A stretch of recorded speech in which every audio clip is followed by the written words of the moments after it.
No, he wants us to come up here. Ow, ow, ow, ow. Why?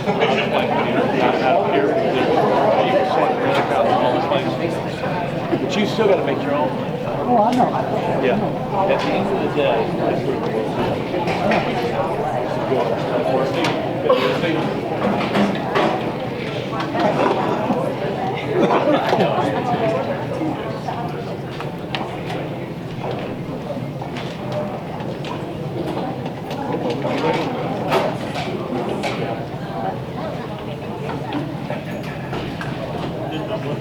What a great crowd tonight. My name is Rick Ford. I'm the director of the Chamber of Commerce and the Chandler Economic Development Corporation. And on behalf of the Chamber, we'd like to welcome you all tonight to our political forum. We apologize for the last minute change of venue, but some circumstances without our control kind of occurred this morning, so we moved here, and I think it's going to work out just fine. Sorry about the parking, it's a little difficult, but anyway. Before we get started, I'm going to ask Milton Wallace, council member and also a board member of the Chamber, to come up. He's going to offer a word of prayer for us. Milton.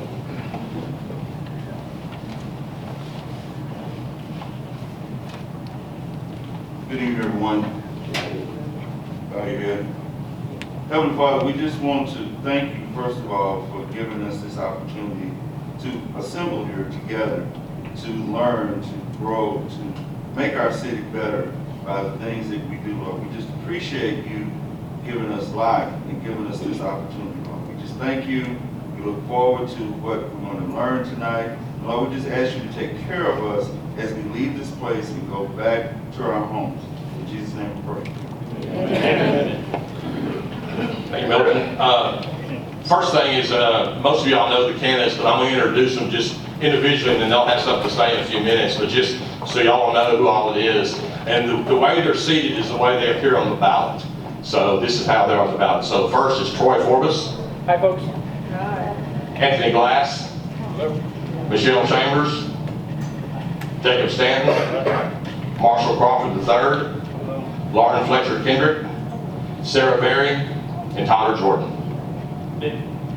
These are the 8 candidates vying for 3 seats this year, and just incredible turnout. We want to thank each of y'all individually and as a group for desiring to run and help the city and stuff like that. So thank y'all for your commitment and your willingness to run. So everybody give them a round of applause just for that. Okay, before we get started, there's a few ground rules I guess we need to go over, and Mr. Mullins has asked me to take care of that for you. So how we're going to do it is each question, as well as the introduction summation, we'll have a different person start it. There's 8 people here. We've got 6 questions that will be answered by each candidate, as well as the introduction and summation. So we have ping pong balls here, and what we'll do is somebody will draw, and whoever that person is will be the first to start, and then we'll go down the road answering that. And that person can be first. Next time we'll draw the next person. So that way everybody will be able to answer one of the questions first. And that's about as fair as we can get with so many candidates there are. That way, because I know it's difficult when you ask a question, you're number 7 or 8, sometimes it's hard to come up with a different answer from somebody else. So we'll make the best of that. So anyway, we're going to have, we said we're going to have 2, but everybody said, well, I'm planning for 3. So we're going to let everybody have 3 minutes to introduce themselves.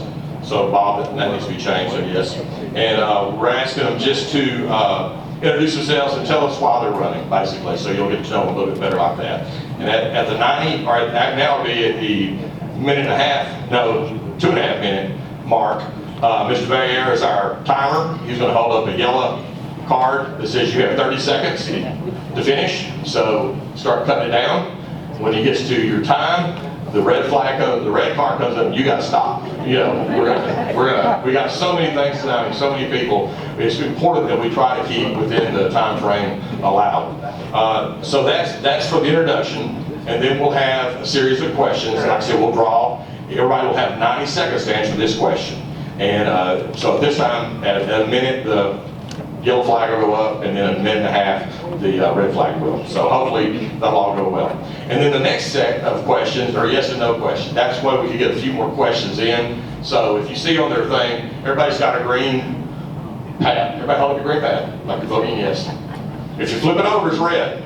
So what that's going to be is we're going to ask a question, If you think that's yes, you put the green up. If it's red, you put the red up. So, and we're gonna ask everybody to do it at the same time, so nobody can look down and see what the other person's doing, and go there, and then we'll go from that. And then you have that, and then after those questions, then we'll each have 2 minutes for summation to wrap it up. So hopefully we'll be through before midnight, and we'll have about breakfast. Breakfast will be coming in sometime from then. So with that said, I think, does anybody y'all have any questions? Not that I can answer, but do y'all have any questions about how this is going to be run? Y'all understand pretty much? It's better than me, so. Okay. So, it is my pleasure at this time. We tried to find somebody as impartial as we could to moderate the forum, and the first person that came to my mind is Mr. Tom Mullins. That's this gentleman right here next to me. Mr. Mullins was the former CEO of the Tyler EDC and the Tyler Chamber of Commerce for many years. And he moved to Tyler in 1989 from Rochester, Minnesota to start the Tyler EDC. He was actually recruited to come down here and do that. In 1992, he also took over the responsibility of the Chamber and the Visitors Bureau. So he's had a lot going on. In 2020, he retired and started his own consulting company. He consults for several area towns right now, including Chandler. We have him under contract to consult, and he does an outstanding job. He knows everybody in East Texas without a doubt. And Tom was part of the leadership that brought a lot of growth and diversity to Tyler and Smith County. Just a few of the things that they've done under his leadership: the Earl Campbell Business Park, Train Technologies, Sanderson Farms, the Target Distribution Center. He worked on getting UT to become a 4-year school, as well as part of the team that made Loop 49 happen. He's helped with the UT School of Medicine that's being built now, and recently, and under this, just last month, if y'all heard, I didn't know this, Tyler was recently ranked #1 out of 50 cities in Texas for quality of life and growth. So a lot of that is due to Mr. Mullins' great leadership over the years and stuff like that. And like I said, we're very, very fortunate to have him tonight. So he's going to come lead us. And so, Mr. Mullins, it's all yours.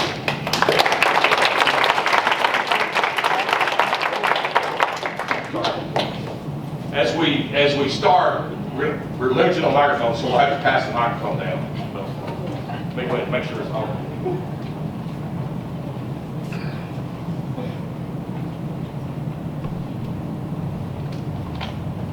Can y'all hear me? Who's up the song? Don't start dancing. So we'll probably get to that next. All right. Thanks for having me. Appreciate the invitation. Met some interesting faces I hadn't seen for a while. Bob Valier and I worked on a project back in the early 90s. He was running the Aetna Insurance Center on the Southeast Loop in Tyler. And we battled for 3 or 4 years, and we wanted to try to keep that open and change ownership. And this is part of economic development too. You hear about you read the headlines about new things coming and jobs being created, new investment. But you also, if you're not working at it, you lose some projects too. And that one we lost to the new ownership. They moved the center out of Tyler, and we lost 400 jobs. Bob and I hadn't seen each other for over 20 years. But thanks for being part of this. Not surprised that you're staying active on this. And I also, I've gotten to know a number of the people in the city. I've known John Witzel for years, different jobs that he's had in East Texas. Jim Moffitt, same way the predecessor for the EDC, and of course Rick Ford. And then I'm currently working, one of my large contracts is with UT Health East Texas. And I work on a regular basis with John Smith back there. John, raise your hand. I think everybody in town town knows you, but he does an outstanding job running EMS and Air One for UT Health East Texas. So we're going to start first with introductions and. Let's take it from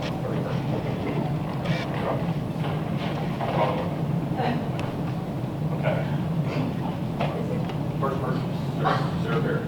Sarah Berry. All right.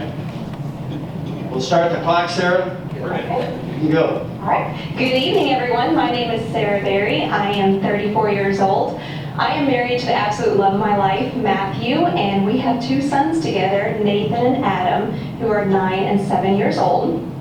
If you've ever read any of my Facebook posts and stories, they consist mostly of the boys trying to ride mini donkeys in the pasture, forcing chickens into power sport vehicles, lots of grass stains, lots of mud, and basically me reminding them that they need to wear pants in public. So there's never a dull moment in our house. So we are proud members of Rock Hill Baptist Church. We play sports through Little Dribblers. We are also involved with Chandler Sports Association. I'm also on the CEIC, which is the Chandler Elementary School Board. I like to keep up with their academic and progress throughout the year. We are active members of the community. We enjoy all the amenities and businesses that this town has to offer. I sometimes enjoy one business a little bit too much, and that's the bakery. But fortunately, the gym is across the street, and I can work off those cinnamon rolls and cookies. The city of Chandler truly has everything and more that we could want for our family. We've been here for 14 years. We've witnessed a lot, and I know that you guys have witnessed much more since there's people that have been here all their whole lives and generations and things like that. My goal for the past 14 years has to be a present wife and mother. My husband has selflessly given his time to work and to make sure that I can stay home with my boys and watch important milestones like their first steps, their first words, and teaching them what the Lord has given us to raise respectable young men. That's our goal. Family is important to me as it is to you. The city of Chandler feels like family to me. If there's a chance that I can serve, be present, and bridge the gap between citizens and city, I would love the chance to do so. My goal of being a present wife and mother has not changed. Family comes first. Since I call the city of Chandler family, I would like to expand my goal by giving my time and energy to serve this community. I would love to give back to our town and become more involved in the important decisions that our town has to make. And some situations are more difficult than others, and I plan to meet each decision with respect, humility, and grace. With a heartfelt dedication to serving the needs of our residents and a vision for a thriving and prosperous city. Thank you. Thank you. Good job.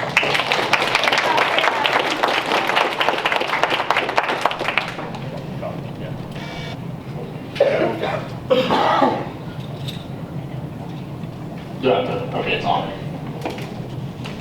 Good evening, ladies and gentlemen. Before I get started, I would like to say thanks to Mr. Rick Ford and the Chandler Chamber of Commerce, as well as Mr. Tom Holmes for being our guest moderator tonight.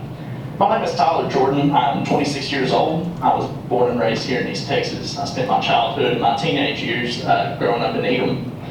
I'm a 2016 graduate of Bain High School and a 2019 graduate of Texas A&M University, where I earned my bachelor's degree in political science. I'm married to the love of my life, the love of my life, Catherine, and together we have a 7-month-old son, Truett, who's the pride and joy of our lives. From an early age, I took a great interest in politics and felt a calling to serve others. I learned at a very young age the importance of serving the community you live in with a cheerful heart. This foundation led me to choose the career that I currently work in. I'm a firefighter paramedic by trade. I absolutely love what I do. It's certainly a privilege to have the opportunity to serve others on a day-to-day basis for those who may need it the most. When my wife and I looked at moving back to East Texas from College Station, there was only one community that our heart was set on, and that is Chandler.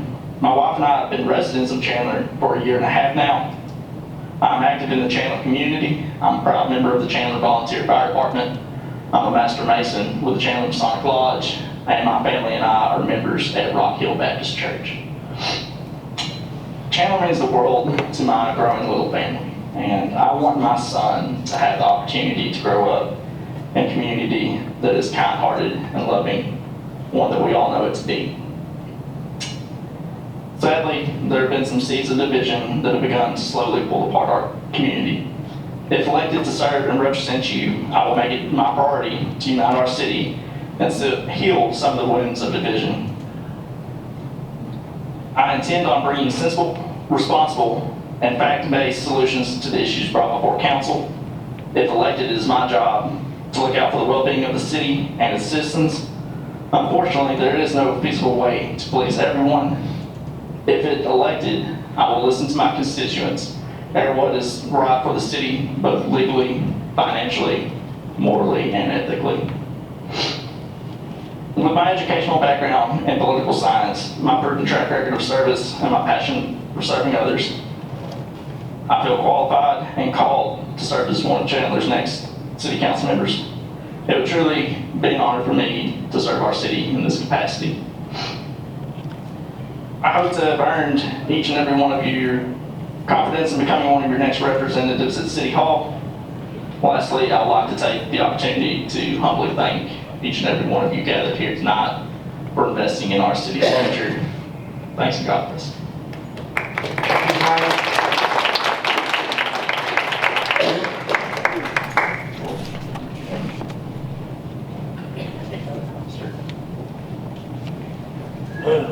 Well, folks, hi, I'm Troy Forbes, and I will not be standing. For those who saw, I was rolling around here on my little rollator, and Uncle Sam decided to trade me a couple of knees for some mobility devices. That's part of my history. My wife Jan and I have been in Chandler now for 5 years. We met while I was serving in the Marines and her as a nurse in Yuma, Arizona, over 30 years ago. During that time there, I found out that I really loved her. She loved the weather. We made a deal. We stuck together. After 30 years, I said, "Hon, I'm moving to Texas. Care to join me?" She said, "Well, you gave me 30. I'll give you at least a few." We did years of research. My dad lived at Wills Point. I looked around all of Texas, decided tornadoes was not my specialty, so Central Texas was out of the range. I just got through living in a desert. So West Texas was out, so we went back to East Texas. And I researched and researched and researched, and I found Chandler. The demographics I liked, the weather we liked, the people I've come to actually love. Y'all aren't just friends, y'all are turned into family, like it or not. As I said, I was serving in the Marines when I met her, and as our time as I was getting ready to leave Yuma, I actually had the camera aimed at my rearview mirror, thinking this is the shot I'm going to take as I leave Yuma.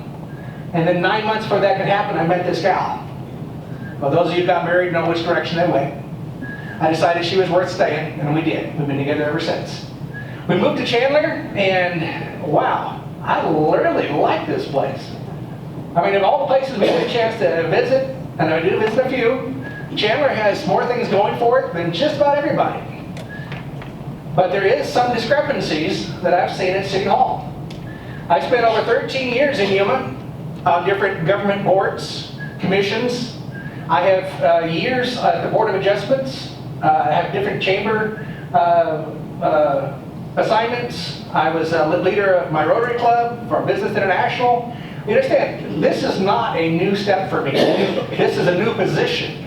I bring that experience with me. I get a whole new bunch of people to deal with. But some of the things at City Hall are exactly the same. They need more adults there, less bickering, more responsibility. We need to work on things as a whole, city as a whole, as responsible adults. If you vote for me, I tell you right now, that's exactly what you're going to get. And nothing more, nothing less. Thanks.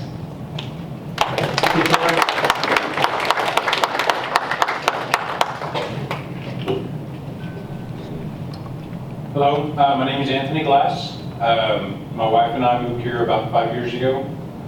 Originally, we grew up in West Texas.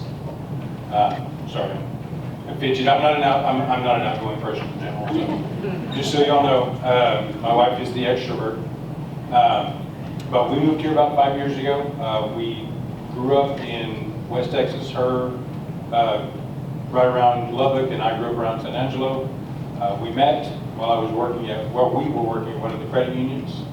Got married, moved down to Austin. Figured that wasn't it for us. We moved back up to Lubbock, back down to Austin to give it another try. And then here we are. We came up here just to kind of check out the area and fell in love. Made one visit and found the house we decided to move into. Decided that the school was fantastic for our daughter to grow up in. We've loved it ever since. Our neighborhood, it was a small neighborhood. We got to know half the neighbors in about a week with the help of our dog, which our neighbors would still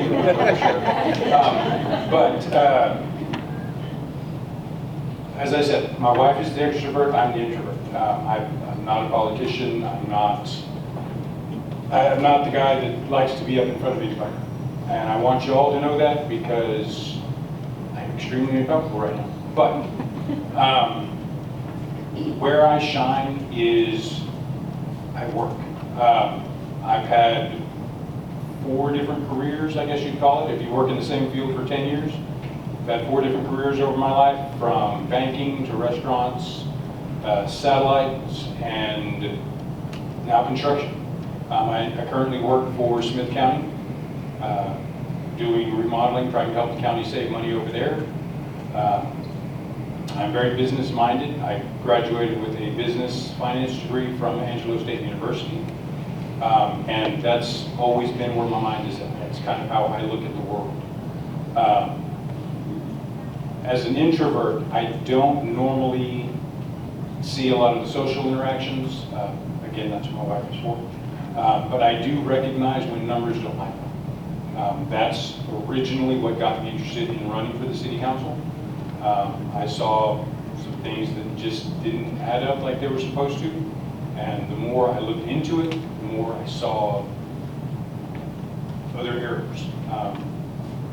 Since then, I've been called to run for city council, and hopefully you guys will entrust me to that so that I can put an end to the bickering and help everybody behave more like adults. Thank you.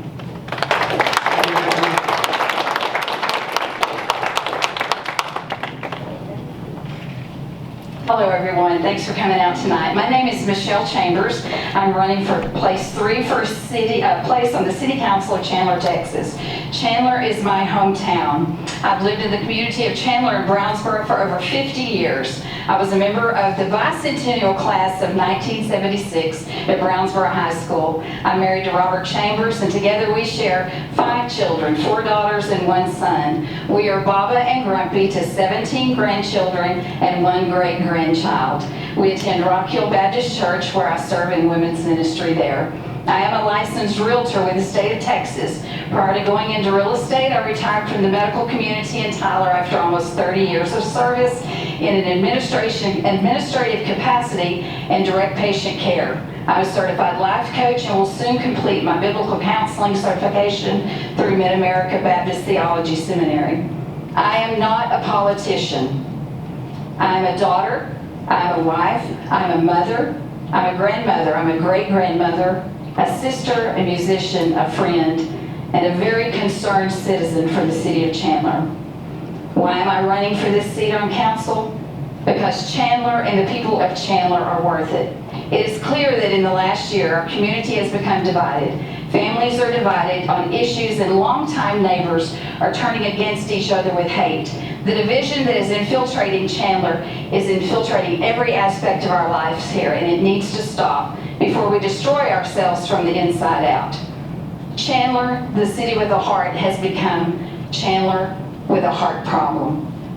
I've been asked why would I run for such a thing just at my retirement time in life. There are 2 things that I think are very important. First, I would like to find ways to educate our citizens and also provide better communication with them.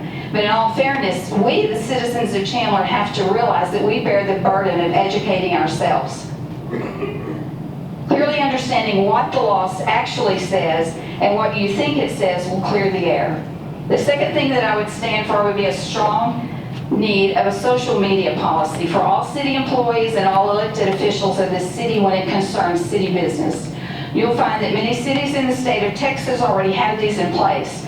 Dallas, Abilene, McKinney, Houston, and the list goes on. Social media is a tool. In the right hands, it can be used to have a positive effect on society. But in the hands of the wrong person or groups of people, it can be a deadly tool of destruction and division. When people are not responsible, then policies must be put in place. I am fully aware of the many challenges that our quickly growing community faces and are ready to begin working on those. I'm a firm believer that anything can be solved when personal agendas and power struggles are removed and they're replaced with strategic planning, civil conversation, and truthful communication. In the words of Henry Ford, if everyone is moving forward together, then success will follow. Thank you.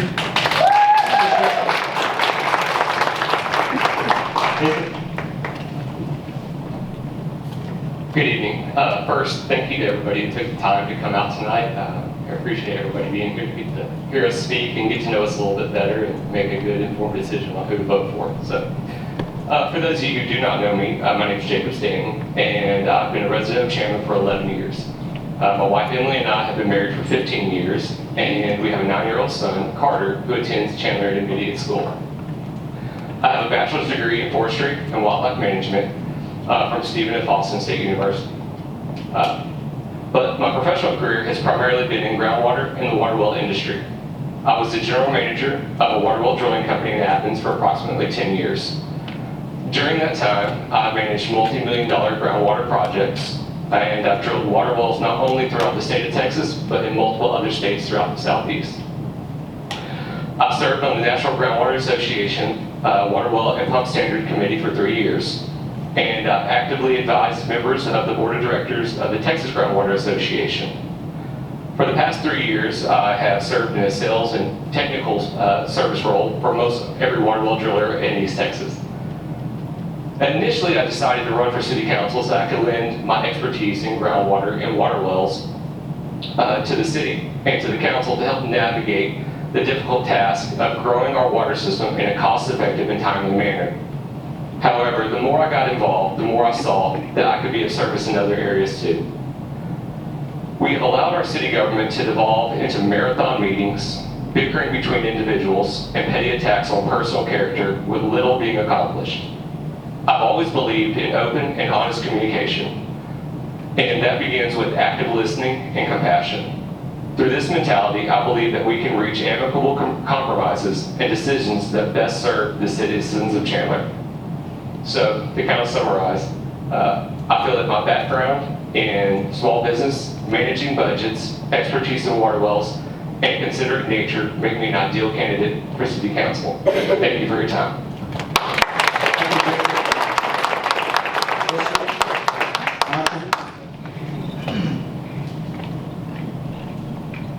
So the reason I'm running for city council is because, first off, we need somebody in office with a genuine love for our city, with no selfish agenda or motive. Secondly, I wasn't going to run, but I prayed to God, if it was His will for me to run, let my spiritual leader that I really admire ask me or mention to me to run for city council, and I would do so. So I'm here running for city council with God's approval. For the people who don't know who I am, I'm the son of the late Marshall Crawford Jr. He served our city for 25 plus years as a city councilman, and he loved the city so much that many times he would, when something good was transpiring with our city, he would love expressing how they had gotten certain things done. And he also voiced many things to me that the city needs. And since he had the love for the city, I'm looking forward to serving this lovely city that I grew up from a baby in. So trust me when I say I love God and I also love the city of Chandler. I'm also a minister of Jesus Christ, and I make it a personal point every day to do and treat everybody the right way. There is no bias in me. Everybody's community needs to be respected and heard when they have issues and situations going on in their community. And I would be willing to help anyone any way I can, because that's what Jesus would do for his neighbor. I love Chandler because it's the only home I've ever had. And with God's help, we will continue to be blessed and get everything in our city that it needs to get. Also, we need to look out for our elderly people and the widows. If they need help in their community, because we can't forget about them. Many have told me how much they admired and loved my dad, Marshall Crawford Jr. I know if you loved and respected him, that you even trust me. I don't know everything about what it means, but what my dad talked about. Thank you for the amazing opportunity to speak on my behalf. Hope I'm running for city council. I love God and I love Chandler.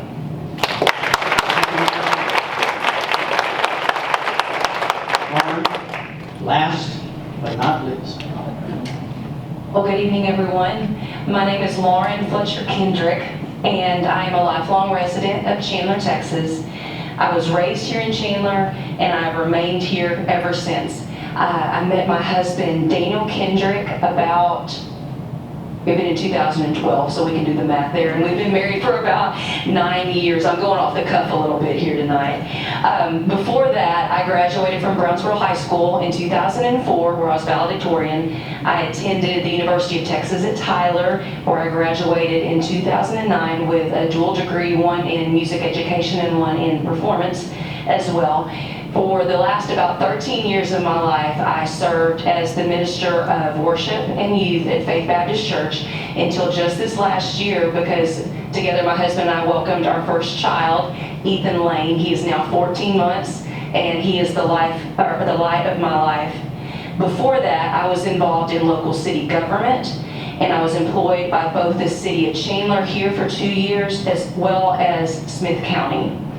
The reason that I'm running for re-election to Chandler City Council this year is, first and foremost, I love each and every one of you. I love our community, and I love the citizens here in this town.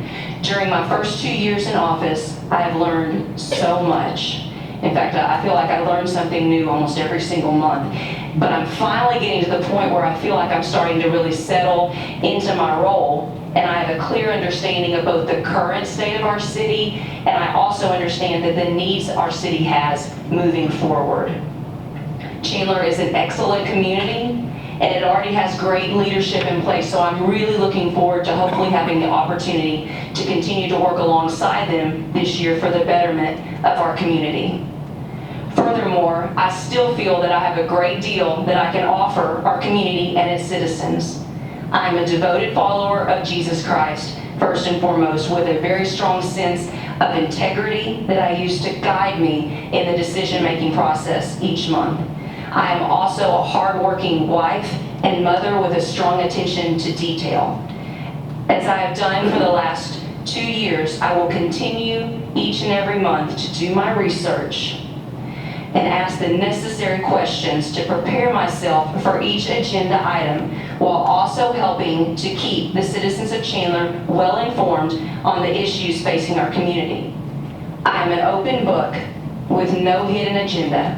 I simply have a desire to listen and to learn and to serve. Please feel free to reach out to me with any questions or with any concerns that you may have, and I really hope to once again gain your vote on May 4th. Thank you, and God bless.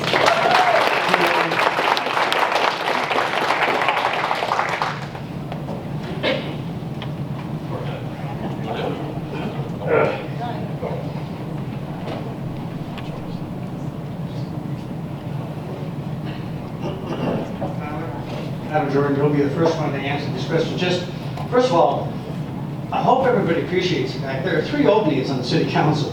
You got 8 people up here. There are a lot of cities that I've worked with over the years. They struggle to get someone to run, let alone get talented, dedicated people like this to serve. Give them a round. And also, to have this kind of a turnout in the room tonight shows an interest in this community that I wish other communities, because people getting involved and getting active makes a difference in terms of the quality of life in the community. So the first question for Tyler, you have 90 seconds. Bob will warn you when you hit 1 minute, then you need to finish up in 30 more seconds. What previous community involvement have you had in Chandler or another city that would prepare you to be a council person? So I've had.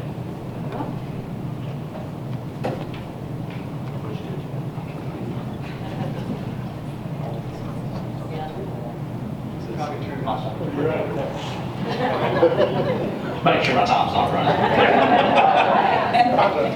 So I've had the opportunity to work for 3 distinct municipalities across the state of Texas. I worked for the city of Bastrop, I've worked for the city of Jacksonville, and I currently work for the city of Terrell. All of those roles I've served as a firefighter.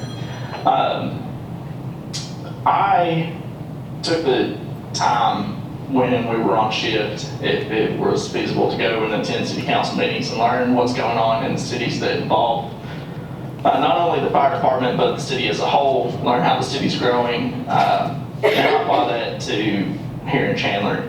Over the past few weeks, I've been going down to City Hall to meet with various members of the city staff to ask pertinent questions and inform myself as best as I can here in Chandler.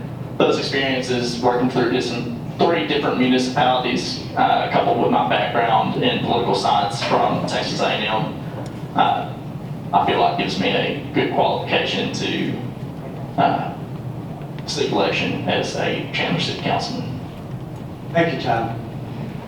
All right, same question, I'll repeat it for Sarah. Oh, it goes down that way, okay. Oh, there, right. No, take it down. Okay. Yep. Then we're gonna come across the table. The 11th.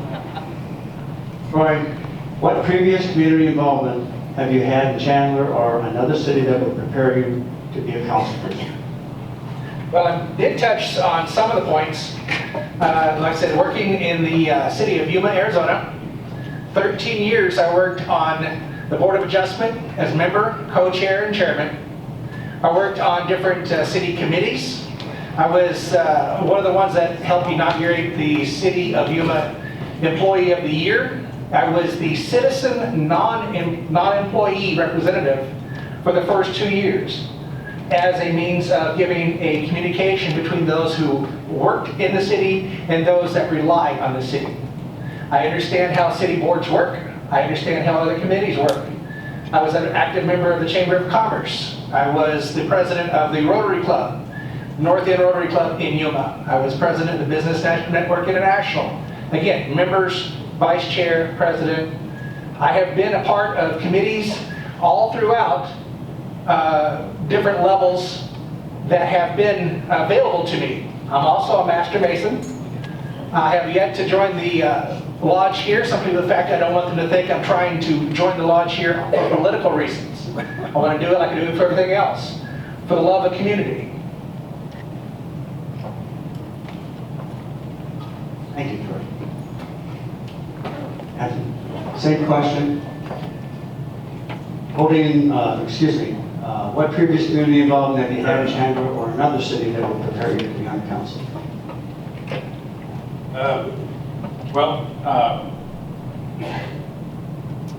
I am an active member of the Catholic Church here in town. I have been active in the Band Boosters with Brownsboro ISD for the last 4 years. And primarily,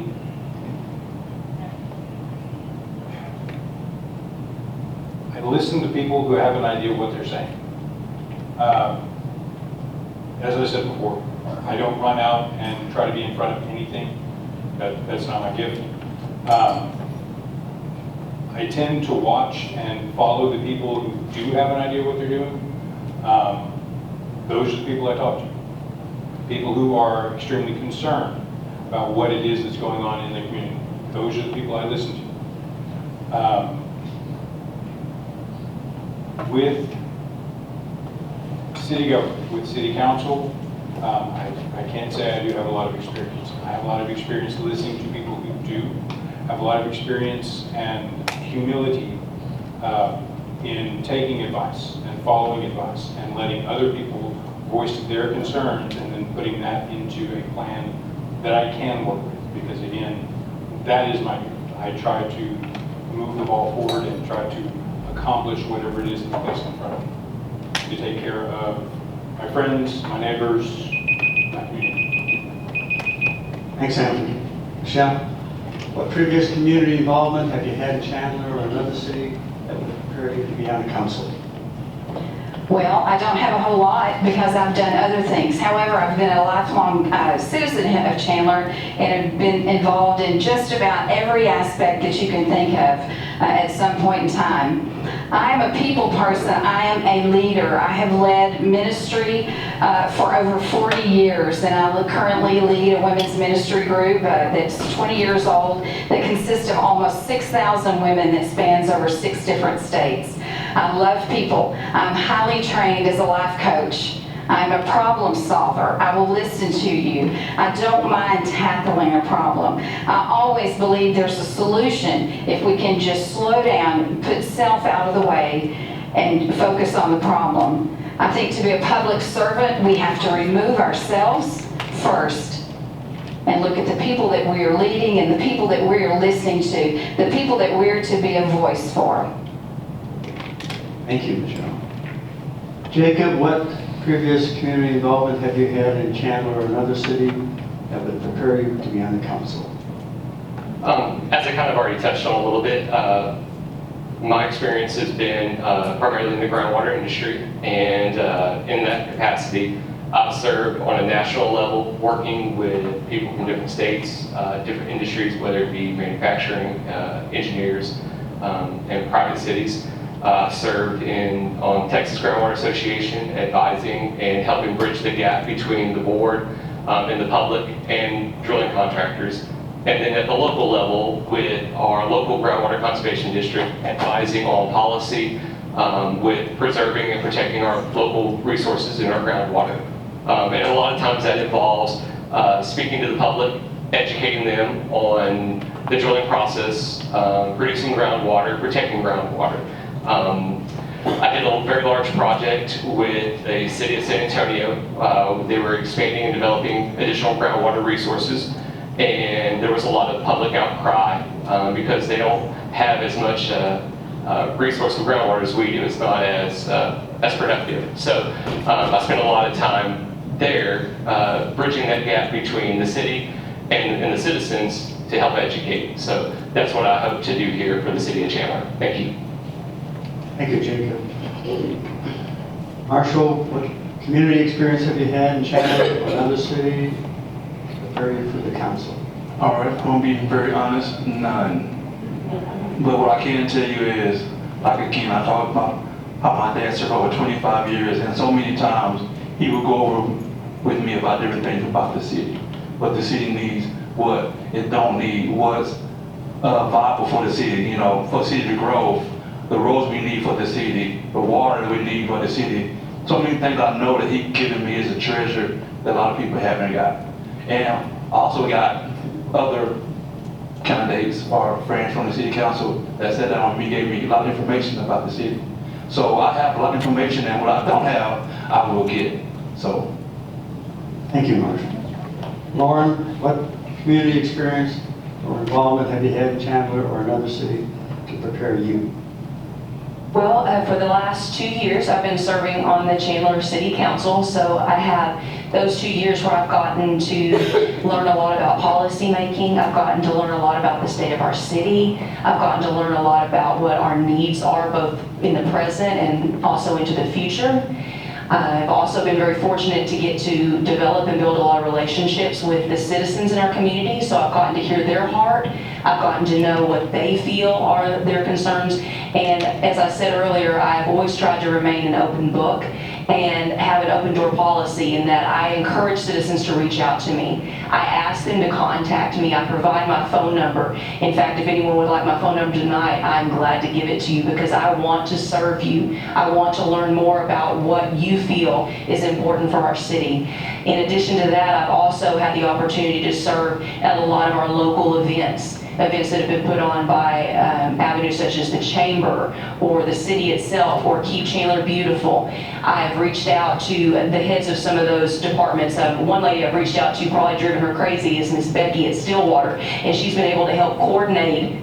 Yes, I mentioned your name, I'm sorry, Becky. But I've reached out to her numerous times, and she has been so nice as to help plug me in and let me know what the local events are that I can volunteer at so that I can better get to know our citizens and how to serve them on the council.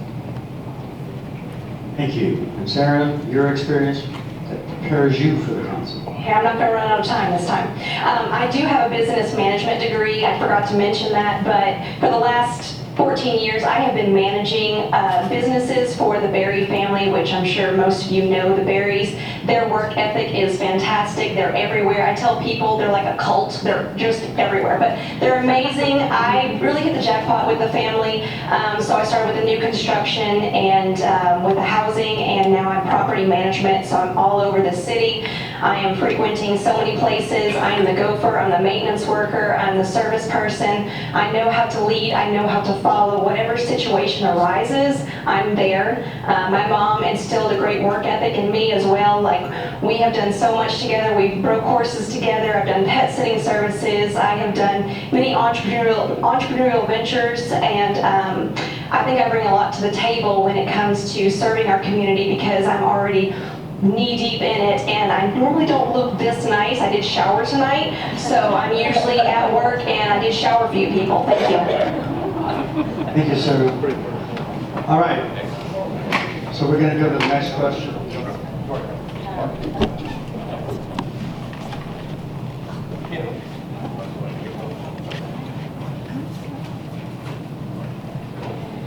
Marshall, you're going to start us off with this question.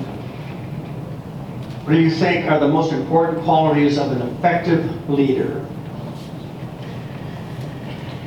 An effective leader, first off, an effective leader that you can trust. An effective leader is someone looks up to. We can't have nobody that have a selfish agenda or just lie about anything just to get a position.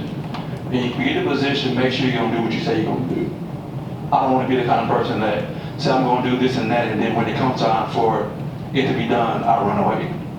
Everybody needs to be heard. Every community needs to be heard. And I learned a lot of things from my dad. He was a servant. He served people with his whole heart. Some people, he didn't have a name on his body. And to be a servant, you got to have a servant's heart. I served at my job for over 20 years. To me, I'm a faithful servant. So if you let me be your servant of the city of Chandler, I'll be faithful to you as I'm faithful to God and my job. Thank you, Marshall. And now we're going to go down to Lauren. This time we'll start your next one. What do you think are the most important qualities of an effective leader? I believe that an effective leader exhibits integrity with everything that they do. I believe that they're honest. There's someone that you can trust, that you can come to with your problems, and that you know they're going to listen to you. I think that is very, very important. I also think that an effective leader is transparent. They don't hold things back. They're selfless in their service, meaning that they don't have an agenda. So to me, an effective leader is one that their interest is only in the citizens and in the city. There's no self-promotion. It's not all about me, me, me. It's about us together. And an effective leader is one that doesn't always have to be out in front, in the forefront. An effective leader many times comes alongside and helps to lead and helps to guide, and they lead by example, both through their actions and through their words. I think that is so important. So many people in our world today will tell you one thing with their words, and their actions don't line up to that. And when that happens, to me, that is not effective leadership. If you are an effective leader, your words and your actions should match up, and they should show your care and your concern. In this situation, it would be for the citizens of Chandler. Thank you, Lauren. Sarah? Most important qualities of an effective leader? I would say that trustworthiness and definitely clear communication. That is first and foremost. I think there needs to be that line of communication always open. Sometimes it's things that are said, things that are not said. That goes into self-awareness and being able to read a room and be able to empathize with others. I believe that integrity also plays a huge role in an effective leader. And I feel that patience is key. Patience and time, and taking the time to listen to others. Thank you, Sarah. Tyler, important qualities of an effective leader. I think an effective leader is one person that can effectively unite people for a greater and a common good. Someone who possesses humility, honesty, integrity, is transparent with their people. and somebody that has a servant's heart. One thing about me is I firmly believe in ownership and responsibility. If I make a mistake, I will be the first one to tell you. I will take ownership for that mistake. I'll take it a step further by taking responsibility by working my hardest not to repeat that mistake. One thing that I had the opportunity to study on was servant leadership. Servant leadership is about ensuring that, in this case, it would be the citizens of Chandler, all their needs are met financially, or the city of Chandler as a whole, financially, legally, morally, etc. I don't seek office for personal gain. I have nothing to gain for this. Rather, I just see this as another way that I can further give back to this community. I love this community, and I want my son raised in a community with a kind heart and good people. Thank you, Todd. Troy, I think you're next. What are the most important qualities of an effective leader? Well, you could say there are few, but yet there's a lot. You need to be able to listen, to learn, to act, to develop people around you to join you in an effective team. You lead people here by their choice. You give them the information, the plan, the action that's going to make their lives better. As a servant leader, the last person you need to be worried about is the person you look at in the mirror. You look at the people next to you, the people in front of you, the people behind you. How can I make their lives better? That's what a leader does. The leader reaches out, the leader listens, the leader learns, the leader does what he can to make everybody around them better. That is a leader. Thank you, Troy. Anthony, most important qualities of an effective leader? To me, an effective leader is someone who is willing to listen to people's problems, willing to investigate, figure out what the actual cause of the problem is, and not just the symptoms. Someone who others can have faith and trust in your abilities, trust in your dedication, trust in the direction you're trying to go. Leader is considerate of the different viewpoints of the different people that he's working with and working for. A leader has to be willing to change directions, not constantly hammer at a preconceived goal, but be willing to take into account new information when things pop up. You have to alter course and get the job done. Integrity. The people that you are working with and the people you're working for have to know that you say what you mean and you mean what you say. You're not going to mince words. You're not going to dance around anything. You're not going to slap them in the face with the truth, but you're going to present it to them and trust that they can handle it. You have to empower those around you, and you have to achieve results. No matter how kind you are, no matter how nice you are, if you don't get things done that people need done,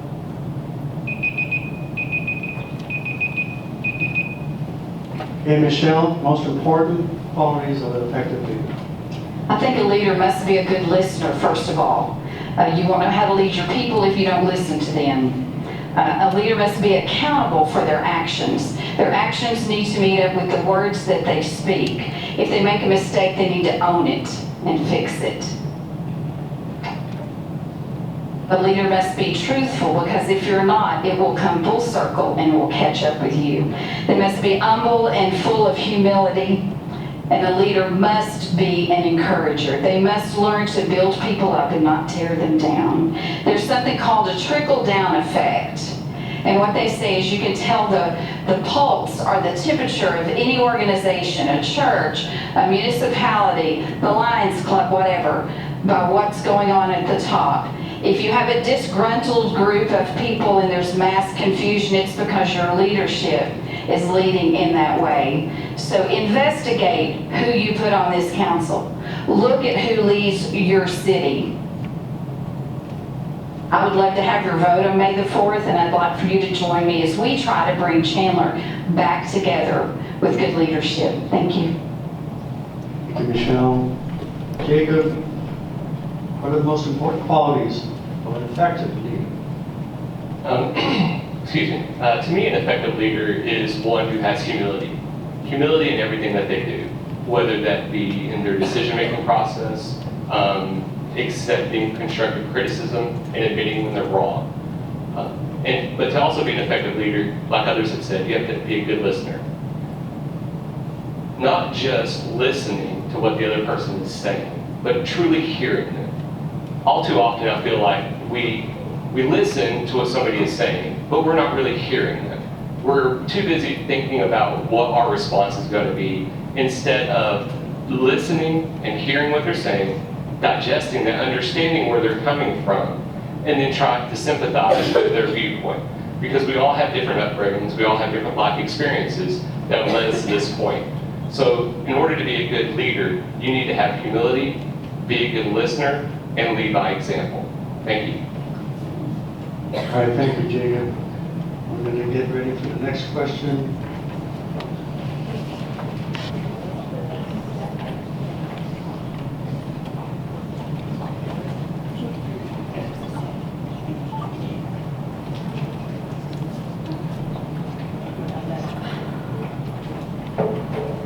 Michelle, you're going to start us off with this one. Chandler is growing, which means there are a lot of new citizens coming in all the time.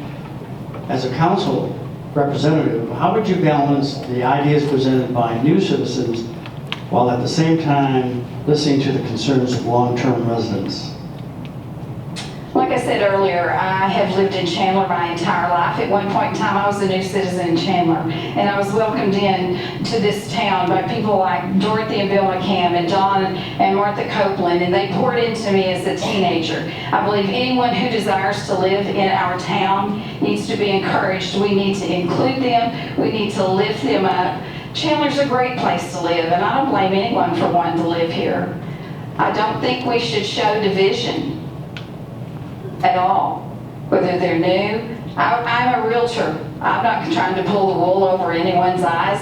I'm a realtor. I've seen many of you move into this town, and from what you say tonight, you feel welcomed, and that's the way that we want it, and that's the way that Chandler has always been, and I hope we continue to be that way. Thank you, Michelle. Jacob, same question. How do you balance ideas presented by new residents with concerns of long-term residents? Well, I feel that both new and long-term residents, both should have a voice in what goes on in the city. And I think that each brings a unique perspective to our local government. The long-term citizens have the experience to have seen what's happened throughout the years, how our city has grown and changed, and help us not repeat the mistakes of our past. But new citizens can bring a fresh set of eyes, a new perspective on things that they've seen and experienced in other cities to help us grow and evolve as times change. So, I would balance, both with equal input from new and long-term citizens to help formulate and come up with the best path forward for our city and for our long-term and short-term economic growth. Thank you.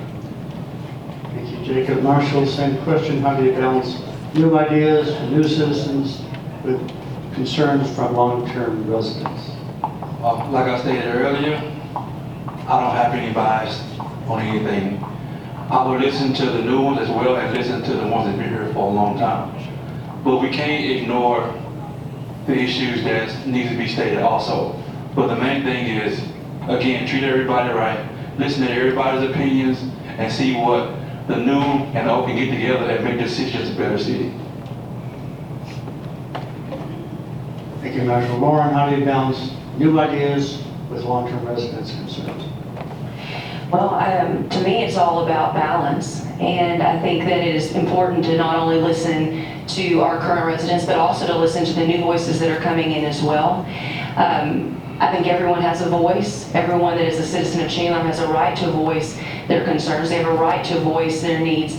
But one thing that I have noticed a little bit with some of our citizens is that as Chandler's been growing so drastically, we've been getting an influx of new growth because I've heard from many of our current residents that they have felt almost a little bit pushed maybe to the back or to the wayside. And I think it's very, very important that we don't completely ignore our current residents because they have been here. They have been the ones that have been helping to build and to develop and to grow our community. So again, to me, I guess just to summarize, it's about trying to find that balance to where our current citizens feel valued, feel respected, but our new citizens feel welcomed with open arms and that they feel comfortable sharing their voice with our community as well.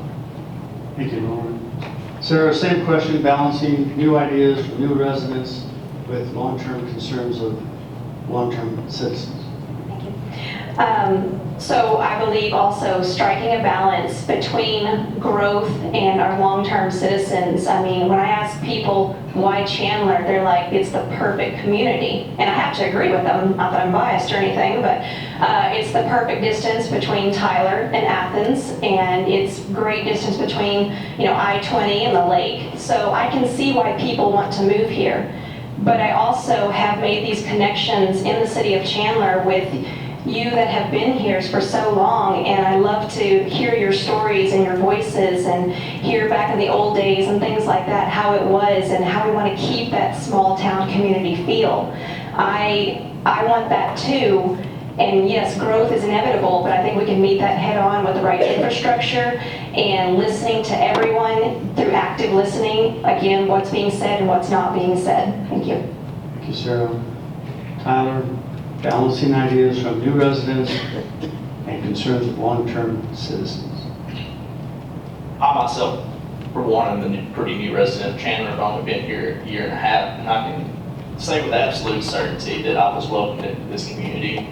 Month one, I got my feet on the ground and became a member of the Chandler Volunteer Fire Department. My wife and I got settled in at Rock Hill Baptist Church. One of the things that's I've kind of been telling people is I believe in respecting tradition and welcoming progress. It's a balance. Many issues in life are a balance, and I believe with the right leadership, with the right policy implementation, we can strike that balance between the older, more respected members of the community that have been here long term while welcoming in these new citizens to our community. It's totally doable. It's 100% in the realm of possibility. Chandler's a city with a heart, and that is definitely evident. So, again, just kind of summarize it, it's striking a balance and respecting the tradition that is in this community while welcoming change and progress in a safe and effective manner. Thank you, Tyler. Troy, how do you propose you balance ideas from new residents with the long-term concerns and ideas of existing residents? Well, folks, a lot of y'all have seen me in your neighborhoods over the last Saturdays or the month plus. If you're on the south side of the tracks, I've been through your neighborhood, and there's a good chance I've met you if you've been home one of the Saturdays. And everybody I've talked to, new residents, old residents, have all voiced the exact same concerns. We're growing, but we may be growing a bit too fast. Responsible growth is what everybody's asking for. Our infrastructure right now, we balance between really great streets and streets like mine on Ellis Drive. I've talked to one of our residents who lived here for 30 years, and she informed me that one of the potholes on my street has just had its 20th anniversary. Well, you either are doing really good with a new neighborhood, or you have a street like mine. And the people that live here, whether they're new residents or old residents, are concerned about our roads, our water. They're concerned about our other amenities that make our city a really great town. There is no difference between new folks and old folks, except I've probably met some and I haven't met others. Thank you, Troy. Anthony, You're the last to have this question, balancing ideas from new residents with existing long-term residents. Well, the long-term residents, the people who have lived here for at least as long as I have, for the massive 5 years, they're the ones that have carried the cross. You guys are the ones that have bared the burden to bring this community to what it is now. You are the ones that have paid the taxes, you're the ones that have fought for the water, you're the ones that have kept the community safe. New citizens bring ideas from that they've witnessed in other communities. They're not bad. They had to have seen something they liked in this community, so chances are the viewpoints are very similar. They can bring ideas that are different.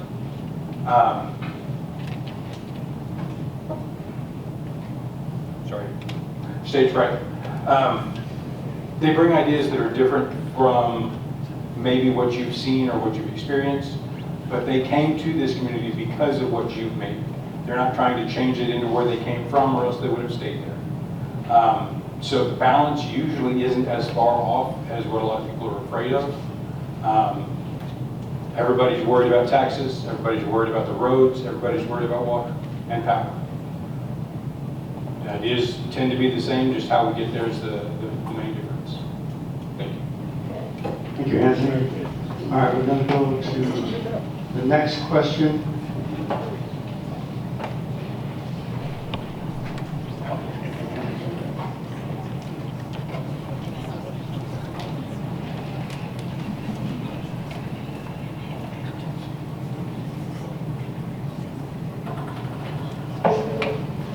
Troy, you get to start with this question. Do you agree that the city should have an updated long-range strategic plan for facilities, water, sewer, roads, and finance? And if so, what is the greatest need? Yes. The greatest needs right off the bat, in my opinion, is water, roads, amenities. These are things that we all rely on. Each of our departments in the city are run by really good people. Listening to them, they will tell you what they need in each department. As a city council member, it's my job to make sure the citizens have what they need before they know they have that need. We need to make sure that our water is supplied to everybody here at the rate it needs to be. Currently, there are over 400 new homes slated to be built in the city of Chandler. If our roads and our water is at a critical point now, what happens when we add all those hookups?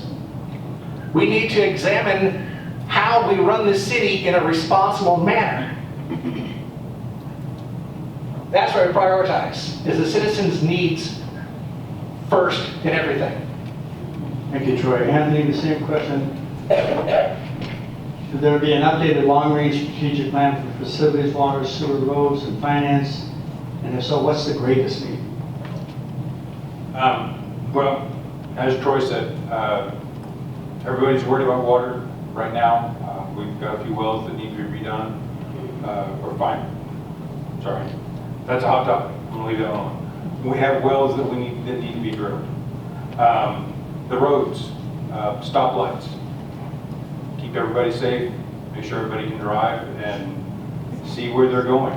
There's a few streets that are rather dark at night. The drainage, keeping water off the roads so that the roads do stay safe. Power, as we've noticed through the last few eventful winters, power has become a little bit more shaky than what we would like. Communication, your cable, your TV, your phones, fall along the same lines.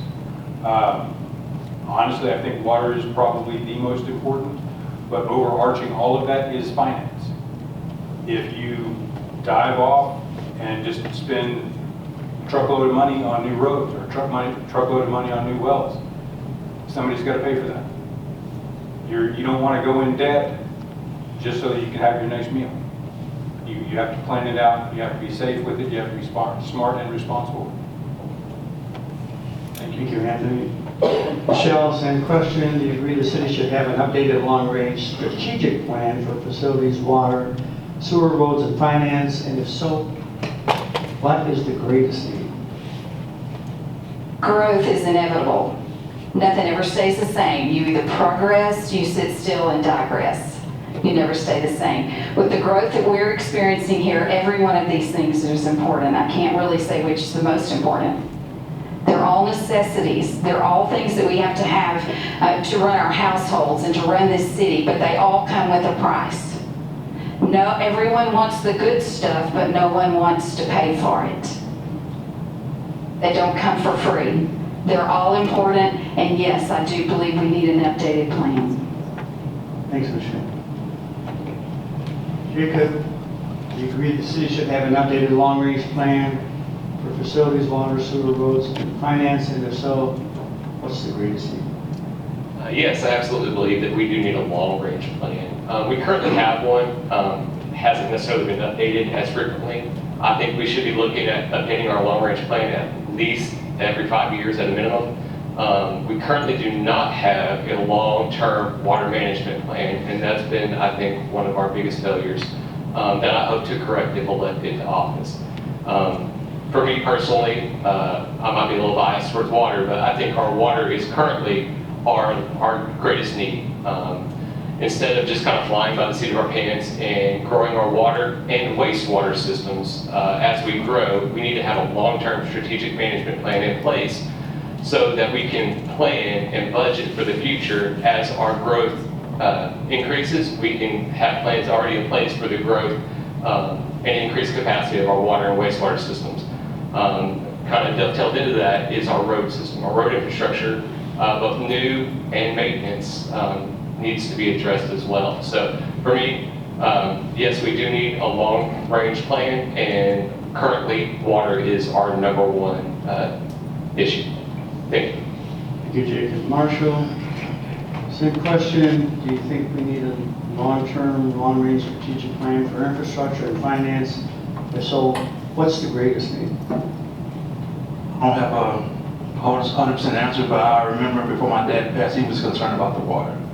And I've heard about many other residents, they're concerned about the water also. So I would say the water and the roads, some roads need bypasses, some roads need where we're growing, but we need better transportation where people can get up that road without getting lodged up, where roads are blocked, and we need more stop lights, we need more stop signs.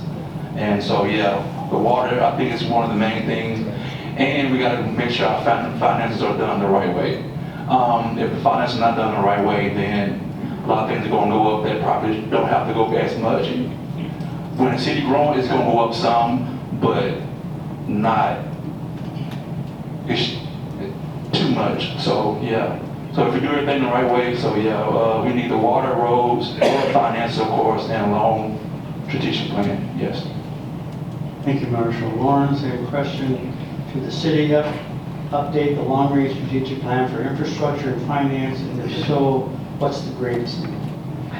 I definitely do think that we are in need of an updated plan. I believe the last plan that we had was done under Mayor Hall's leadership, and I believe was that about 10 years ago? 8 to 10? It was 12. So we are in need of a new plan. I have gotten to review our current plan. And the good news about that is that many of the items on that plan have been completed, they have been checked off, but that means that in their place, we need to now put new goals in place. And we are in the beginning stages, I can tell you, of doing that, the very preliminary stages. We've even applied for a grant that could potentially help us to finance the new plan. I believe all the issues that you mentioned are all important. Like Ms. Michelle said earlier, every single one of them are necessary, they're needs. But if I was to have to pick one, maybe two, I would say at this point, our first priority that we have been pursuing for several years now at this point is to get a new well in place. And second for me would be our police department. I do believe the safety of our citizens is top priority, and I believe we are very fortunate and blessed with a great police department that right now is severely lacking in what it needs to best serve our citizens. Thank you, Lauren. Sarah, should the city have an updated long-range plan, strategic plan for infrastructure and finance? If so, what's the greatest need? Yes, I believe that we do need an updated strategic plan. I'm going to be honest, I would have to go to the city department heads to find out that greatest need, their expertise, their knowledge of what our city needs the most. I would definitely look at the data that they would provide. If they don't have an answer for me, I know that they can point me in the right direction to that resource needed, and I would try and make an informed decision based on what I found out to see what we would look at first. And with any long-term initiative, I feel it's important to stay the path, but also be open to change and making changes where necessary, but also open communication for that long-term initiative. Thank you, Sarah. Tyler, same question. Should the city update the long-range strategic plan for infrastructure and finance? If so, what's the greatest need? Absolutely. I believe it was Lauren that mentioned that the city's current strategic plan, comprehensive plan, it's posted on the city's website, was dated in 2011. Here we are in 2024, so obviously there is a need for a new strategic plan to be developed. As far as what is the most important, again, it's kind of all been said down the line. We need to look at water, critical infrastructure there, not only just the water system, but the sewer system. We have to make sure that what we're bringing in, we can safely put back out. So I would fall also to saying we need to look at hiring a new public works director. I feel like that's crucial. In my opinion, we lost a great one in Mr. John Hall. That would definitely be one of my top priorities. If I were to get it on council, is seeking out a qualified new public works director. Thank you, Tyler. All right, now, next question.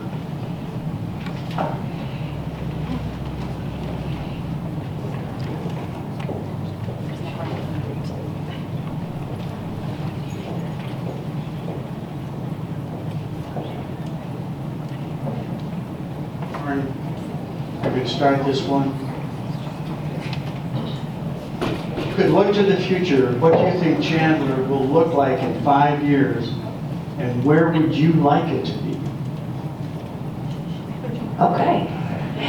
Well, obviously, I anticipate us to continue to grow. We are currently somewhat landlocked on different sides, so at some point, I don't think it will be able to continue to grow at the rate where it's growing now.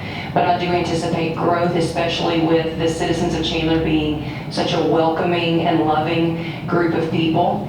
I would hope that within 5 years, I would actually hope within the next year that we're able to get a new strategic plan in place so that we can start prioritizing some of the many issues that we have, whether they be water, whether they be infrastructure issues, whether they be bringing more amenities to our community. I would like to see personally businesses come to town that could reach out to some of our younger families that have children. I would also like to see us continue to utilize our park system even more. We're making modifications, we're adding to that right now. I would love to see even more be done in that area. Trying to think what else. Can you say that? You saw that in 5 years where I would like to see. Yeah, where would you like it to be in 5 years? What's your vision? Okay, and also in 5 years, I would like for us to be able to look at where we've come. I would like for us to be even more united than we are now. I would like for us to be able to say that we truly are a city with a heart and that we are incorporating new ideas, but while we're also honoring the traditions and the things that have gone before us. Thank you. Sarah, same question. If you're looking to the future, what do you think Chandler will look like in 5 years, and where would you like it to be? Chandler in 5 years, well, I hope the bakery is still here. That's really not a long time when you're looking at the strategic plan, but I believe it's enough time to definitely gain a foothold in the progress that I hope to start if elected. So I think that, again, as Lauren mentioned, honoring that tradition of keeping the small town feel, but welcoming growth. I don't know what that's really going to look like but I'm excited to meet it head on, and I hope to be a part of it. Thank you. Thank you, Sarah. Tyler, same question. What do you think the future of Chandler looks like in 5 years, and where would you like it to be? Obviously, we all know that the growth is inevitable. The most important thing is that we grow in a safe and effective manner. We take a look out for our infrastructure. Again, hopefully we'll have a new strategic plan in place and possibly even hit one of our first evaluation points on that. Although I wasn't directly raised in Chandler, I was raised over at Edom. I've seen this community grow over the past 26 years of my short life. But I enjoy the amenities that we have here in town. We just got Los Hermanos. I would look forward to seeing new businesses pop up, new economic development. And like I said to y'all earlier, I'm one that's about respecting the tradition of this town and welcoming safe growth. Thank you, Tyler. Now we go down to Troy. Troy, as the mic is heading your way, if you look to the future, what do you think Chandler will look like in 5 years, and where would you like it to be? In my opinion, in 5 years, we're going to be a bigger little town. We're looking at, according to EDC, there's a chance that we're going to have some land developed to the east of our hotel that will bring in several other businesses, and that's going to be nothing but good for Chandler. We'll have new citizens in this town. Whether we like it or not, folks, we've got neighbors. We're going to get more. That's where Chandler's going to be in 5 years, what I'd like to see in 5 years. And according to the folks I've talked to while going around and meeting people, would you believe a lot of folks are asking for pickleball courts in the park? Yeah, okay. You want things that the family, that's something that we can put in and make Chandler a better place. What I would like to see, personally, is sidewalks on every main thoroughfare in this place. I use a mobility scooter. I use a little rollator. You ever try getting down any of our main streets? You better be prayed up, because there's a chance that you probably got to need it. All right, thank you. Anthony, same question. Looking to the future, what do you think Chandler will look like in 5 years, and where would you like it to be? Well, obviously with the way this community has been set up and the way that you folks have helped to run things, it's going to continue to grow. People are going to recognize it for the star that it is. I anticipate the schools are going to continue to grow. We're going to have to look at expanding the school buildings, some of the facilities, new neighborhoods. We have, what'd you say a while ago, like 400? 400 slated.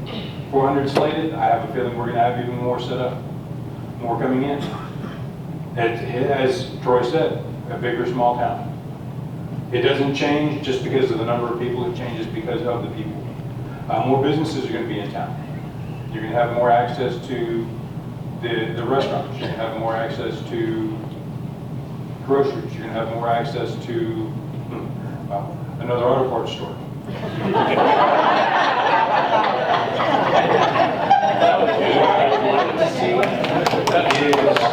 What I would like to see is lower taxes, lower cost on our water, lower cost on our electricity. I would like to see wider roads, sidewalks. Like I said, we moved into our neighborhood because it was a nice little small neighborhood, lots of retired folks. There's not a sidewalk there, and that road is tiny. So I would love to see better access to the water, to the river, to the lake. Enjoy what we have. Thank you, Anthony. Michelle, same question. What do you think Chandler will look like in 5 years, and what would you like it to be?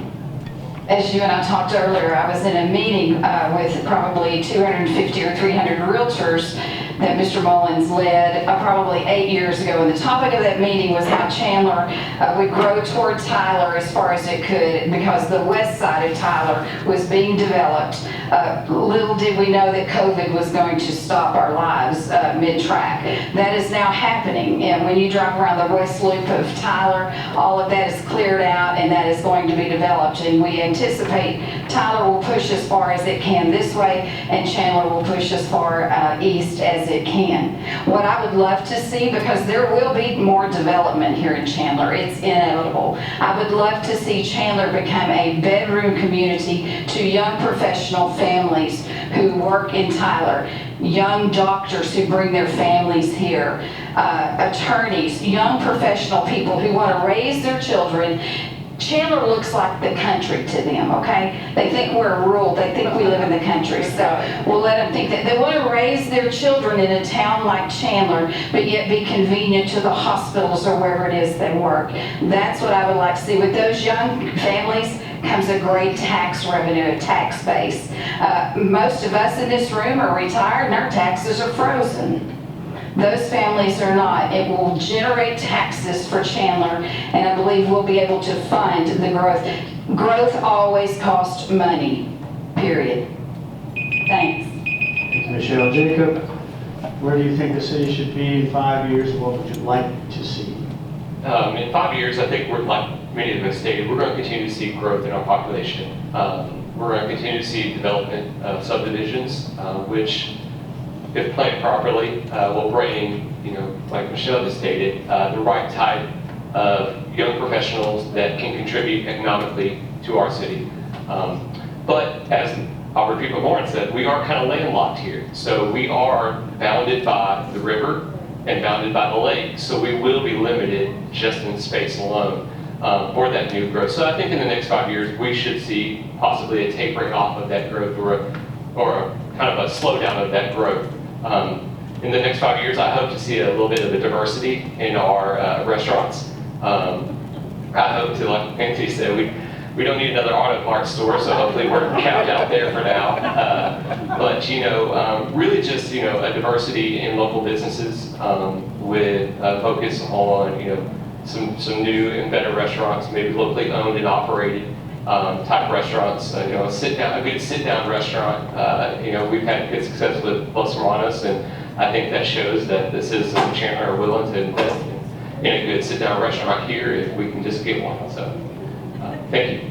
Thank you, Jacob. Marshall, what do you think the city will look like in 5 years, and where would you like it to be? Well, I just know it's going to continue to grow in a good way. And I just believe how Chandler is a great city, and it's going to continue to be a great city. With the help of God and prayer and good people, we'll be okay. And I'm looking forward to the next 5 years, so we have our water systems in place. I'm looking forward to having a roads we need. I'm looking forward to just growing in the right way. And as my church people know, we'd already been told 20, 30 years ago how Chandler and Tyler was going to connect. And it's happening just the way it was said. And I'm looking forward to it, and I want more businesses, because I'm tired of dropping the towel for everything. Come on, Chandler, let's get some more stuff. Some more restaurants would be nice. Like I said, diversity would be great. And I'm just looking forward to it. And we talk about the auto parts store, but when your car messes up, you're gonna need somewhere to get your stuff. So yeah. All right, thank you, Marshall. All right, now we're going to start with the last question on this section. It's a simple question.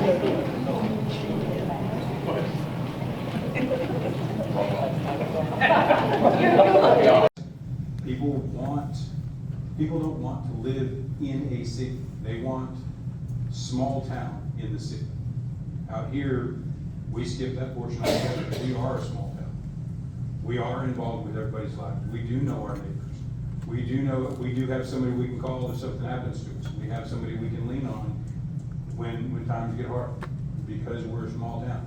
Everybody recognizes that. That's why people are trying to flee the cities. Thank you, Anthony. Michelle, same question. Why should people move to Chandler? Why wouldn't they? It's the best big little town around. The people are kind. We are getting new businesses in, so we don't have to drive to Tyler. But I think they moved to Chandler because it is the city with a heart. It's where people love each other.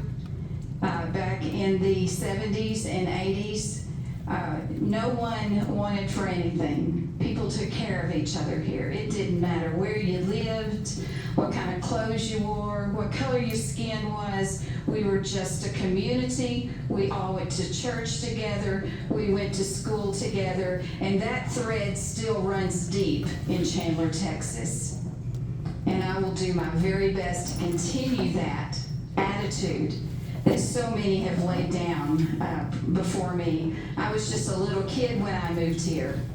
And I know why people want to live in Chandler, Texas. And I trust that you will continue to lay that thread down. For those of you who are new to this community, it's now your responsibility, along with the rest of us who've lived here a lifetime, to welcome others, to love people, and to care for one another.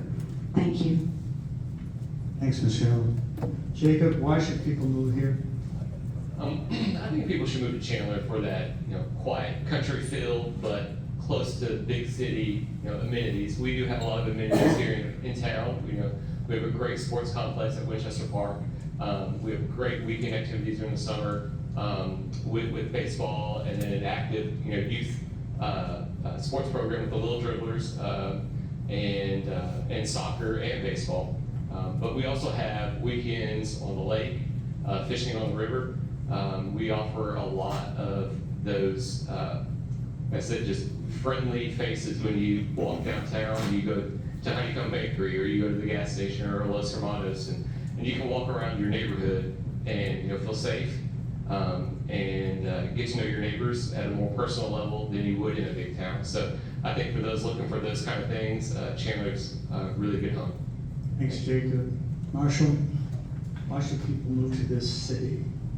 Because I live here.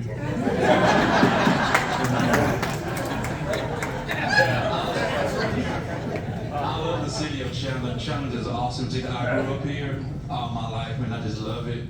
The citizens are so gracious and awesome, and I don't meet people in Chandler. I love other places and people are so different, but Chandler has a love for each other.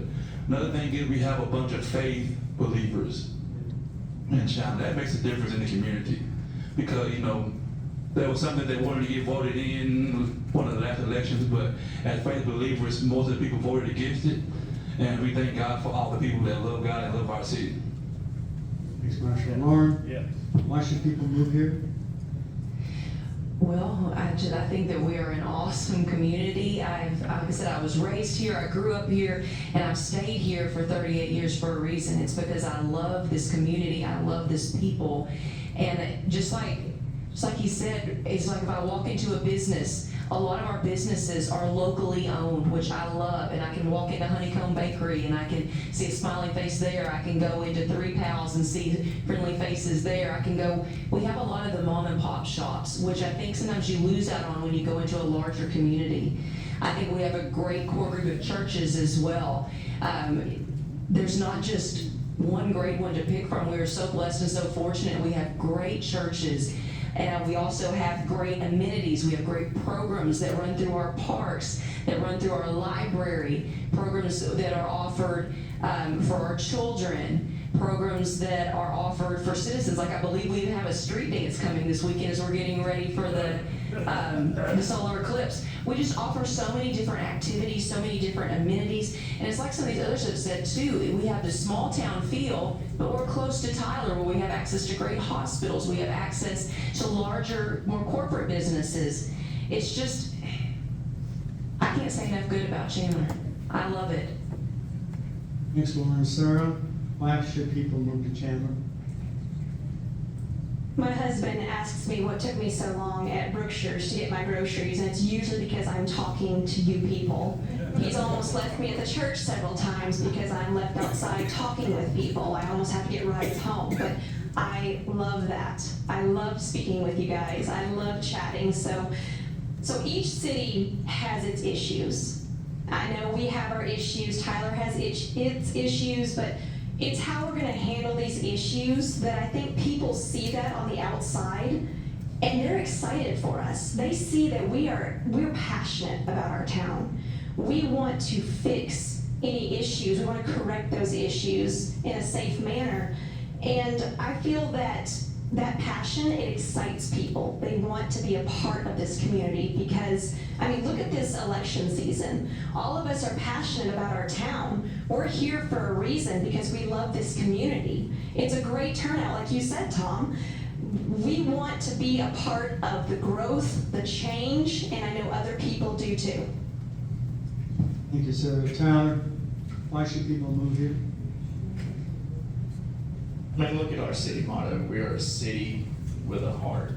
I told you earlier when I gave my introductory speech that this is the only place that my wife and I considered moving to. Our hearts and minds were set on it, and as soon as we could get up here, we did. You know, I love going around town and seeing people that I know. I love coming down to City Hall and visiting with our city employees. It might be at 5 o'clock at the gas station and me and my wife are going in to get our Dr. Peppers. I'll usually see somebody. Maybe it's Saturday night down at Doc's and having a glass of wine before we go over to Wade's. This town has so many great amenities to it. It's got the river. You can go paddle up and down the Natchez. You can go down to Lake Palestine. We're close to Tyler. We have those big city amenities with a small town feel that attracts those younger families, much like myself. You know, my son here in the next 5 years is going to grow to the age where he's playing ball. Chandler Sports Association is well known throughout East Texas. We have a very active Chamber of Commerce that is always putting on events or banquets.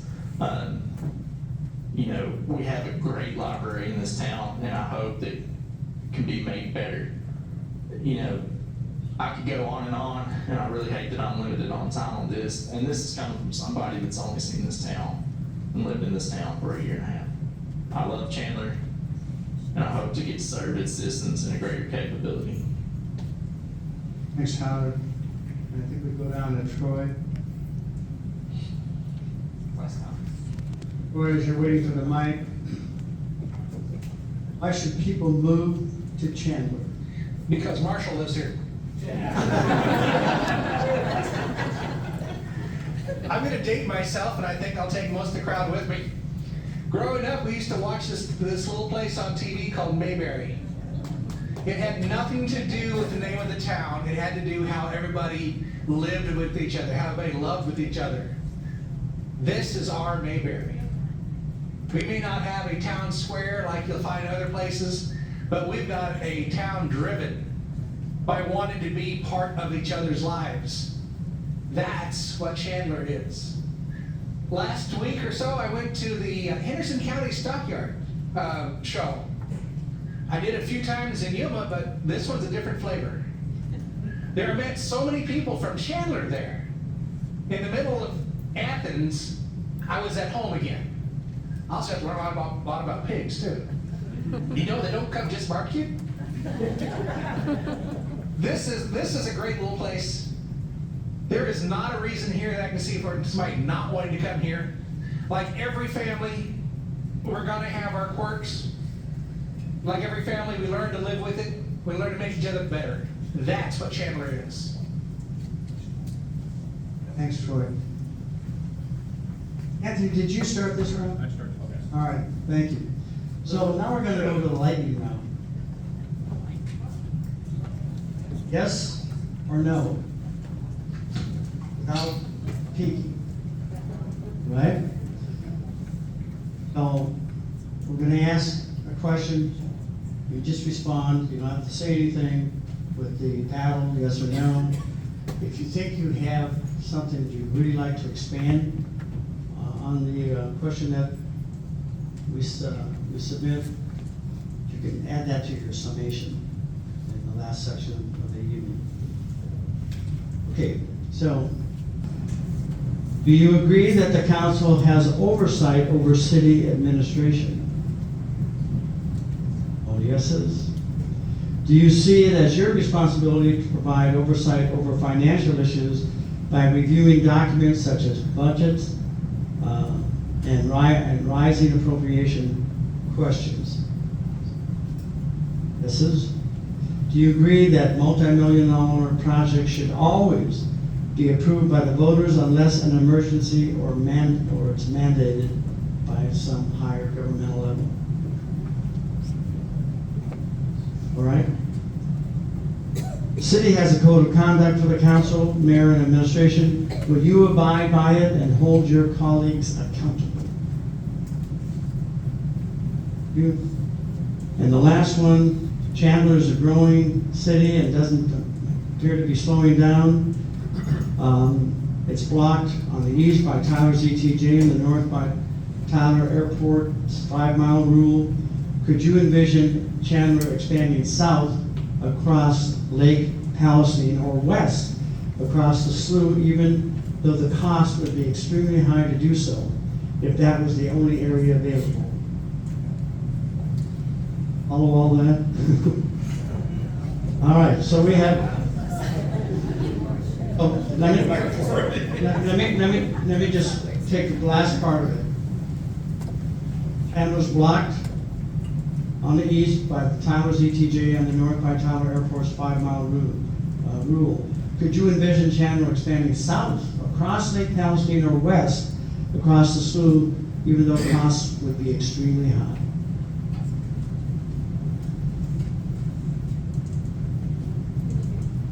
Are you talking about the city expanding or Yeah. just expansion? The city boundaries expanding.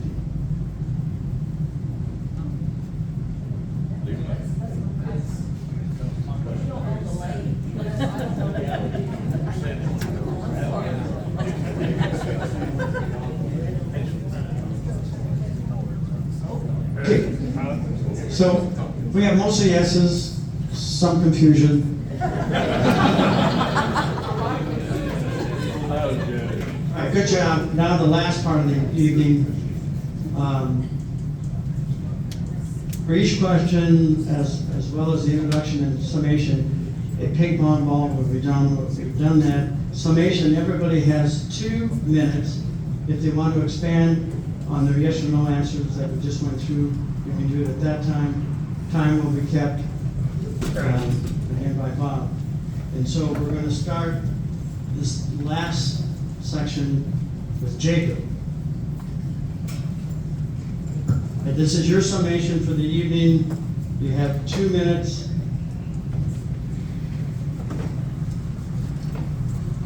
Got 2 minutes.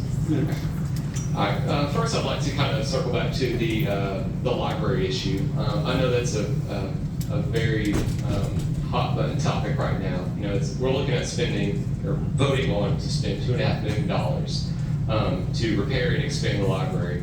I do fully support the library and the repairs that need to be made to it. But I would first like to evaluate better what the expansion entails and what we're going to gain for that money before I can make an informed decision on the topic. You know, one of the topics regarding the library expansion is I've been told for hosting, you know, events, after-school programs, things like that, which our son has taken advantage of. But I also know that, you know, we're looking at renovating the church for the new community center in Chandler, which I think could serve a dual role in hosting those events like this space has in the past. Just would like to, like I said, clarify to that answer of the library that I just need more information to make a better informed decision on that. To know if we need to spend all of that $2.5 million or just some of it. So, but again, my background, as you've become aware tonight, is in water, and I think that water is and will be a very important topic in the city for many years to come. And with that in mind, my primary goal with our water is to help us develop a long-range, long-term plan that can keep step with our water and wastewater infrastructures as we grow from residents and businesses alike. Again, I appreciate everybody coming out tonight and hearing us speak, and thank you for your support. Thanks, Jacob. Marshall, before we go to you, because of the confusing question, I missed the last 2 quick questions at the end. Paddles up. Do you support the sawmill expansion bond up to $3.5 million? Yes or no?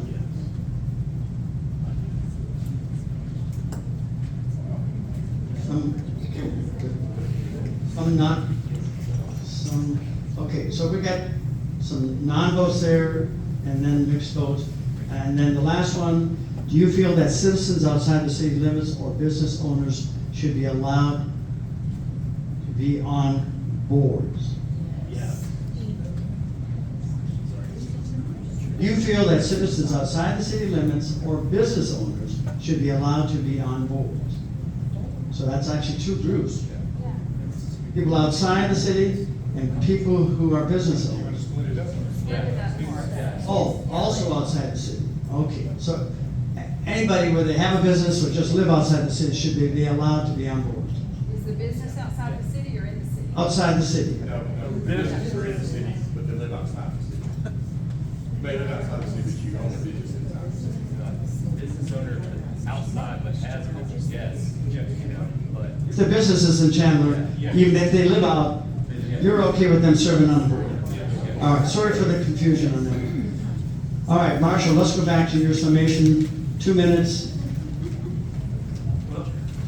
There are two things I would need more information on, and hopefully I'll get that information soon. On the library situation, I just need to hear more information about that before I make a decision about that. Another thing is, there's another, there's South Mill Road is another one I need more information on, and the expansion of Chandler going south. So I don't want to make no decision right now if I'm not really sure. I will want the information first to see what's best for the city and hear from different council members or whoever is in the area, so I get a better, understanding before I make a choice. Another thing is, if you vote for me, I promise I'll do my best to do what the city needs. If you call me, if you need me, plant my neighbors all over the place, I can do the same thing. Call me, I'll do whatever I can, and I'm not just saying this to get a position, but I'm saying it out of honest heart. And Chandler's gonna be fine, because God gonna be with us anyway. On 2 minutes. First thing I would like to comment on a little bit is the two bond issues.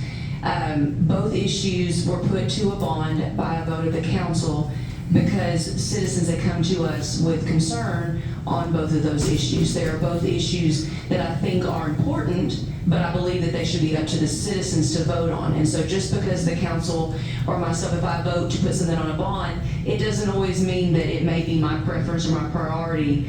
But I do believe it's very important that if we're spending the citizens' money, that the citizens get to vote. And so if a citizen comes to me with an issue that is important like that, then I'm gonna make sure it gets to the bond. I'm gonna let the citizens make their own decisions, and I will respect their decisions. And like I said, I do believe they are both important. If I'm being 100% honest, my vote is still out on where I stand with Sawmill. I will still be considering that. Which is why I would have liked to have been able to draw a sideways one on that one, but I was not given that choice. The other issue I'd like to bring up is the expansion across the lake. And this may sound kind of silly of me, but I had never even thought of that option. And it's not because I don't love the citizens that are out there. In fact, a lot of my family, a lot of my friends live out across the lake. But I guess this is something that as you're growing, as you're learning, you're finding new things out. I do know the city didn't own the lake, which is why I didn't know that was even really a full possibility. But now that I know it is, and I could hear a lot of you commenting and saying things, now that I know it is, it's definitely something that I would be open to looking into. But the financial side of that to me would come into play too, because if we're having to spend an excess amount of money, like you said, that would be something to consider. So overall, guys, I just want to thank each of you for coming out tonight and for listening to all of us and for hearing our hearts. We have great candidates up here. I'm sure that you can tell that, and I think it's going to be a hard decision. But I just pray that you vote your hearts, vote your conscience, and I would love the opportunity to serve you again for 2 more years. Thanks, Lauren. Sarah, 2 minutes. All right, thank you. Well, I don't have a lot of information or knowledge about city council. I think Lauren's the only one here that has that information. This is all new territory to me. But I am excited at the prospect of being on city council for the first time. Otherwise, I wouldn't be standing here. I wasn't even going to come tonight. But since I am running for election, I look forward to it. I'm excited. I hope you guys are excited as well. I would do my best to find an answer. Like I tell people that come to Chandler, if I don't have the answer, I'll find it for you, because that's all I can do. I will respect decisions that are made. I will listen, and I will go to the city admin, city council, and get the fact-based evidence needed for some of these decisions. I know not everything is going to be black and white, I get that. But with all the information that's given to us and all the resources, I feel that we can still make informed decisions and make them united. Thank you. Thank you, Sarah. Tyler, 2 minutes. So with the issues concerning the 2 bond packages that are on the ballot, along with the 8 candidates up here, I support the library. I think that it's a good idea for this community to have such a grounded institution. It keeps our history and it educates our future. I spent a lot of time in Sterling C. Evans Library at Texas A&M, and it was a wonderful place. With the issue concerning Sawmill, I do not have all the facts concerning the Sawmill Road expansion. It is something that I would like to dive into more. One of the things I could see being a potential benefit is a little bit of traffic alleviation on our north side. I do realize that a lot of the traffic congestion does come from the south side of the tracks. And again, that's something that, I would like to speak with the TxDOT concerning. I have what I call a public servant's heart. I truly try to set aside my own personal biases, my own personal gain for people that I love. And I love this community. It's a wonderful place to live. It's a wonderful place to grow up. It's a wonderful place to raise a family. I'm dedicated to serving this town. I've been on the fire department since week 2 that I've been here. Mr. Valier has had to see me once or twice, but it was all good. Again, I'd like to say thanks to all the citizens for coming out, for showing your support to us 8 candidates, and for taking I'm sometimes hard with words, but taking a interest in our community. Thank you, Tyler. This next mic goes to Troy. One last time. Getting a workout tonight, Tyler. Thanks, Tyler. Appreciate it. You got your step in. All right, 2 minutes, Troy. Well, first of all, I want to say thank you for all showing up. This is not a normal Thursday night. The good news is the Rangers weren't playing, so nobody missed out. We have a lot of people running for a few positions. We all come from different walks of life. We all come with different levels of experiences. Some city council members here, some of us have experiences with other needs. I want you to know that come May 4th, when you look at the ballot in front of you and you see my name, please, by all means, mark that one. I would appreciate it. I can't say I can love the place more than I love here because I've only been here 5 years. Give me a chance. I might find someplace else. I doubt it. Y'all have a lot of decisions to make. As a leader for you, I want to be your voice. I want to mirror you, not me. I spent many, many years being the person who knew the person who had the facts. That's all I can ask, is let me be the person that if I don't have a finger on it right now, I can promise you I will find the person that has the answer you need. That's what I will bring up here. That's what I'm asking for. Give me a chance. Thanks, Troy. Anthony, 2 minutes. Okay, in regards to the lightning round, I believe I held up my ping pong paddle against the sawmill and the library. It has nothing to do with anything starting in the past, as Lauren said. I think that entirely depends on the citizens. I have my own viewpoints on the library, have my own viewpoints on the sawmill expansion. But I've never signed a loan with that many zeros in it. And that's essentially what we're doing. All of you, every citizen in the city, needs to be able to say that they agree or they disagree. Everybody has to have their voice on a check that size. And that goes with all the budget. Again, I'm a numbers guy. That's a big number for me. The rules of conduct was mentioned. I agree with most of the rules of conduct that were passed for the city council. But I can't say that when the new council gets in there, when a new mayor comes in, that everybody's gonna want to continue with those same rules of conduct. They will be changed. I'm okay with the ones that we have right now, but I'm not against changing them should the need arise. Finally, the expansion of the city.